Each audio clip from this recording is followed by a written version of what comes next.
If you got a John Deere, I feel bad for you, son, because you got 99 problems and you can't fix one. That was so good, dude. That was the whitest thing ever. Dude. That's right, ladies and gentlemen. But before we get into that, welcome back to another episode of Downtime presented by Conequip Parts, where if you have downtime, you might as well spend it with us. And if you have heavy equipment and you need heavy equipment parts, you might as well get it from Conequip Parts. 716-836-5069, or you can go to conequip.com/shop, do a little online shopping 24/7. We got what you need.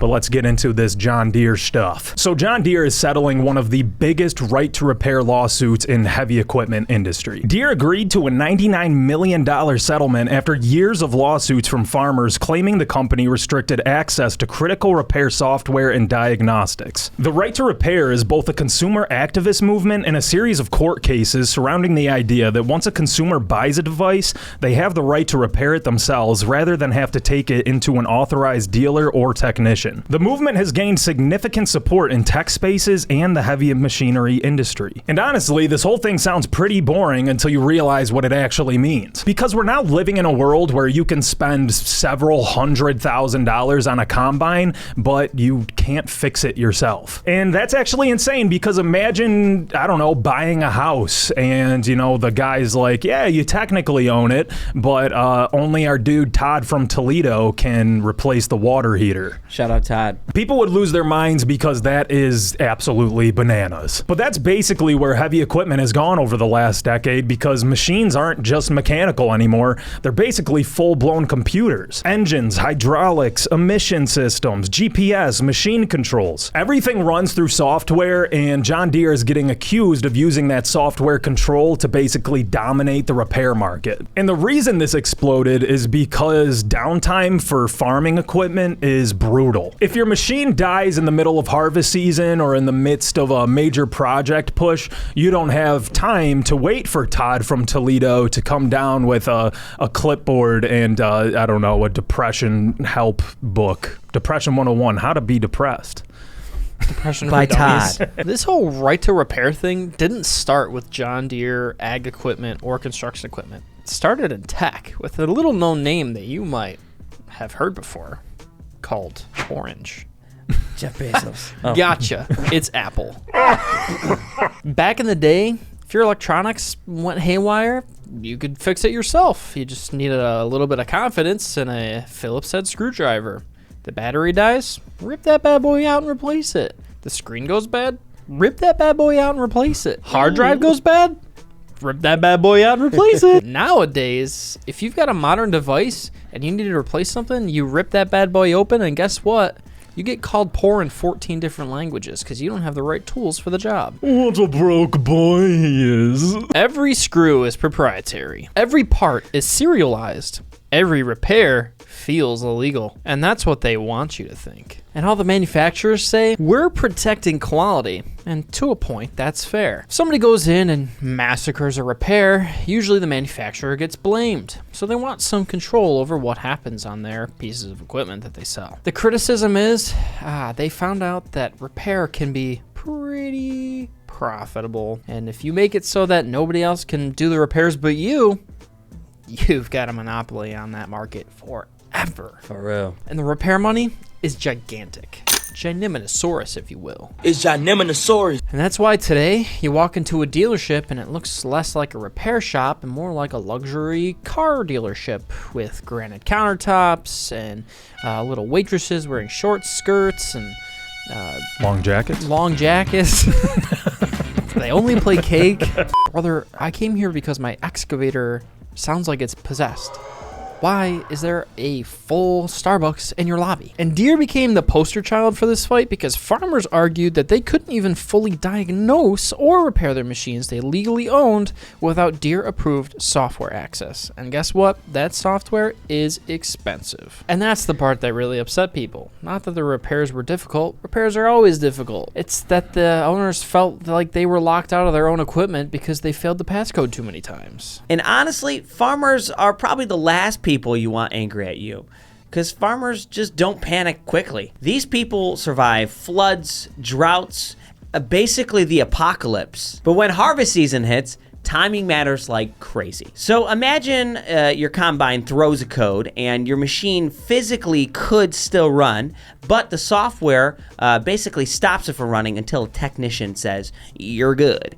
That's where people start losing their minds. The lawsuit argued Deere restricted access to critical diagnostic software and repair tools, forcing farmers to rely on Deere dealers and certified techs. People here wait a few days and think it's just annoying. For farmers, missing harvesting or planting season can cost serious money, real money. Entire season money, livelihood money. And every farmer listening to this right now knows exactly how this goes. Their machine breaks at the absolute worst time.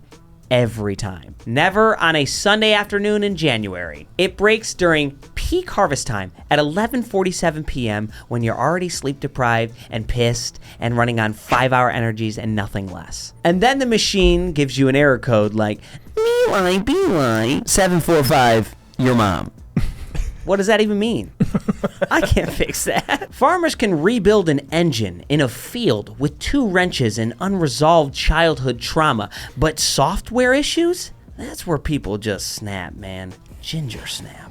And statistically, all farmers are usually ginger. So now Deere ultimately settles for $99 million, but the money isn't even really the biggest part of the story because the money sounds life-changing until the check actually arrives. You see headlines like massive settlement reached, and then, 4 years later you get $14.68 and a coupon to Buffalo Wild Wings in the mail.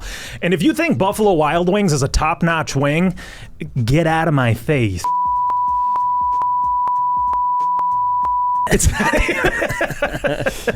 Don't even look in my direction. You're probably dipping in ranch. Blue cheese gang for life, dude. The most important part is the pressure that this puts on Deere to open repair access. The company introduced expanded self-repair resources through its Operations Center Pro Service platform, giving owners access to diagnostic trouble codes, software updates, manuals, and other machine information. And that's a huge shift compared to where the industry was even 5 years ago. But critics are still saying the available tools aren't nearly as capable as the dealer level software. So now the debate has gone to, do owners get any access, to how much access do they get? And honestly, there's decent arguments on both sides because modern equipment is insanely complicated now. One bad software flash and suddenly your machine is communicating entirely in flashing warning lights and depression signals, turning your machine into Eeyore really, really quickly. Manufacturers argue that certified technicians exist for a reason, but owners are arguing, if I bought a machine, why am I still locked out of repairing it properly? And that's the question that the whole industry is wrestling with right now.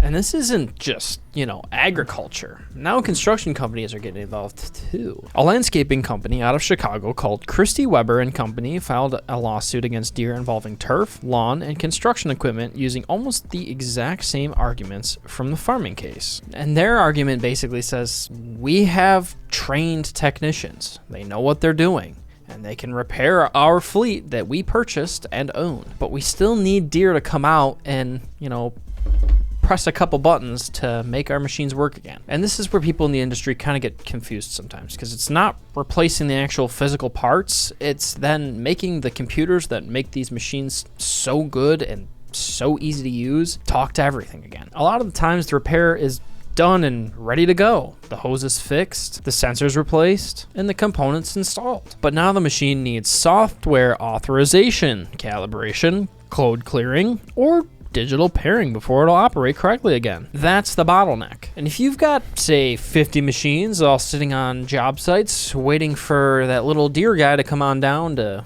tippity tap on his computer, downtime gets real expensive. Construction schedules are already chaotic. Everybody's late, everybody's over budget, and everybody gets to blame the weather even though it hasn't rained in 3 weeks. Now imagine having to call the IT guy from Toledo to come and fix your stuff. Todd. That's why construction companies are watching these lawsuits real closely. Because if Deere just continues to lose cases like this, or if courts start siding with the broader repair access, other companies are going to have to follow suit, like Caterpillar, Komatsu, all forms of ag equipment from every manufacturer, construction equipment, and possibly even trucking. And guess what?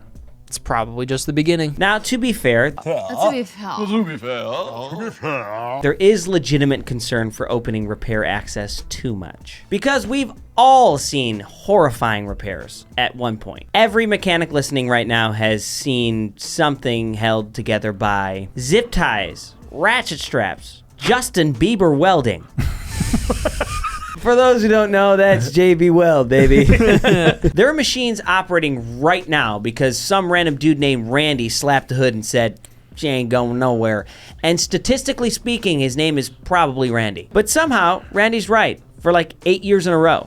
How? Manufacturers argue that certified repair systems protect equipment quality, emission compliance, safety standards, and warranty integrity. And honestly, that's not completely unreasonable. These machines are insanely advanced now. Modern excavators have more computing power than NASA did when we were landing on the moon. Which was that even real? Let us know in the comments. Meanwhile, half of us still diagnose problems by listening very carefully and maybe saying, that right there don't sound as good as it did yesterday. So there's definitely a balancing act going on here. Owners want freedom. Manufacturers want control. Dealers want repair revenue. And everyone wants machines running faster. This is why this whole right to repair debate has gotten so huge. Because there's not really a simple answer anymore. So overall, this Deere settlement is probably one of the biggest ones we've seen in this whole right to repair movement, especially in the heavy equipment industry. And honestly, I think we're still kind of early in that conversation. Machines are only getting more software dependent from here, which means ownership, diagnostics, and repair access are going to become even bigger issues over the next decade. Basically, the future of owning construction equipment, or maybe any piece of equipment, is you own it physically, but the software emotionally belongs to us. It's like when you break up with your high school sweetie and you're finally out of the chaos of your first serious relationship, and you kind of sit back and think, did I make a mistake? I can't relate. I got 99 problems, but a ditch ain't one. John Deere has $99 million, but they can't keep one. Hit me. Full circle, baby. That's going to do it for today's episode of Downtime, ladies and gentlemen. How do you feel about this whole right to repair movement? Let us know, 716-929-5066. Send us what you want for your chance to be on the next episode of Downtime. But until next time, be sure to tune in next week to enjoy your downtime with Downtime. Okay, yeah. Let me tell them. Downtime, it's about time. Big bad problem, trying to strip it down line. Downtime, turning all the cash to dirt. Downtime, getting us back to work.